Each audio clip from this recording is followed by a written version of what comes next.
देवताओं के अनुरोध से वैष्णव ब्राह्मण के वेश में शिवजी का हिमवान के घर जाना और शिव की निंदा करके पार्वती का विवाह उनके साथ न करने को कहना। ब्रह्मा जी कहते हैं, नारद, मैना और हिमवान की भगवान शिव के प्रति उच्च कोटि की अनन्य भक्ति देख इंद्र आदि सब देवता परस्पर विचार करने लगे। तदंतर गुरु बृहस्पति और ब्रह्मा जी की सम्मति के अनुसार सभी मुख्य देवताओं ने शिव जी के पास जाकर उनको प्रणाम किया और वे हाथ जोड़कर उनकी स्तुति करने लगे।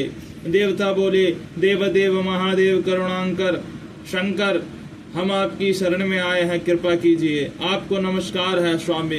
आप भक्त वत्सल होने के कारण सदा भक्तों के कार्य सिद्ध करते हैं, दीनों का उद्धार करने वाले और दया के सिंधु हैं तथा भक्तों को विपत्तियों से छुड़ाने वाले हैं।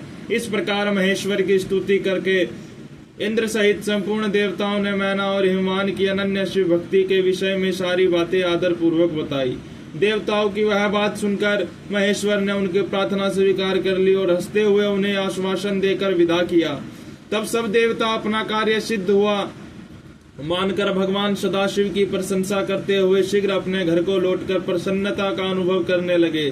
तदंतर भक्त वत्सलता महेश्वर भगवान शंभु, जो माया के स्वामी है, निर्विकार चित्त से शैलराज के यहाँ गए। उस समय गिरिराज हिमवान सभा भवन में बंधु वर्ग से घिरे हुए पार्वती सहित प्रसन्नता पूर्वक बैठे थे। इसी अवसर पर वहां सदाशिव ने पदार्पण किया। वे हाथ में दंड छत्र, शरीर पर दिव्य वस्त्र, ललाट में उज्जवल तिलक, एक हाथ में स्फटिक की माला और गले में शालग्राम धारण किए भक्ति पूर्वक हरि नाम का जप कर रहे थे और देखने में साधु वेशधारी ब्राह्मण जान पड़ते थे। उन्हें आया देख परिवार हिमवान उठकर खड़े हो गए। उन्होंने उन अपूर्व अतिथि देवता को भूतल पर दंड के समान पड़कर भक्ति भाव से साष्टांग प्रणाम किया। देवी पार्वती ब्रह्म रूपधारी प्राणेश्वर शिव को पहचान गई थी, अतः उन्होंने भी उनको मस्तक झुकाया और मन ही मन बड़ी प्रसन्नता के साथ उनकी स्तुति की। ब्राह्मण रूपधारी शिव ने उन सबको प्रेम पूर्वक आशीर्वाद दिया, किंतु शिवा को सबसे अधिक मनोवांछित शुभाशीर्वाद प्रदान किया। शैलाधिराज हिमवान ने बड़े आदर से उन्हें मधुपर्क आदि पूजन सामग्री भेंट की और ब्राह्मण ने बड़ी प्रसन्नता के साथ वह सब ग्रहण किया। तत्पश्चात गिरि श्रेष्ठ हिमाचल ने उनका कुशल समाचार पूछा। मुने अत्यंत प्रीति पूर्वक उन दिव्यराज की विधिवत पूजा करके शैलराज ने पूछा, आप कौन है?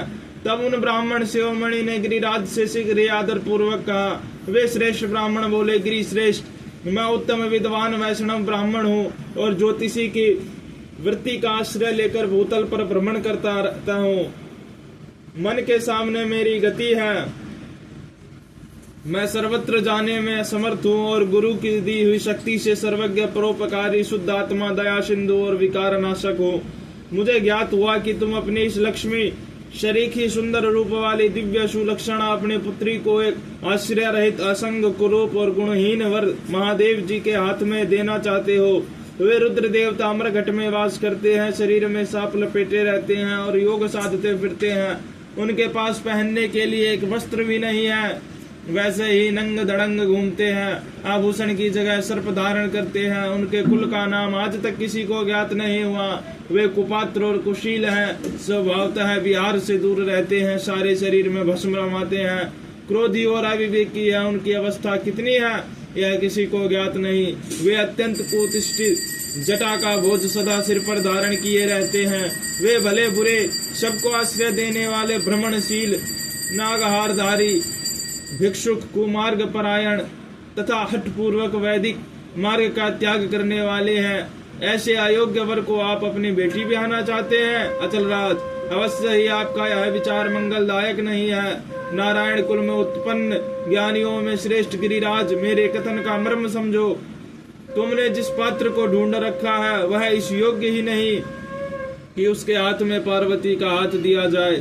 शैलराज, तुम ही देखो, उनके एक भी भाई बंधु नहीं है। तुम तो बड़े बड़े रत्नों की खान हो, किंतु उनके घर में भूजी भांग भी नहीं है।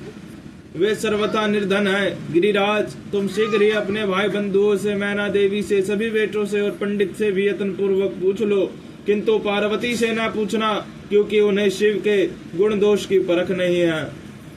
ब्रह्मा जी कहते हैं, नारद, ऐसा कहकर वे ब्राह्मण देवता जो नाना प्रकार की लीला करने वाले शांत स्वरूप शिव ही थे, शीघ्र खा पी कर आनंद पूर्वक वहां से अपने घर को चल दिए।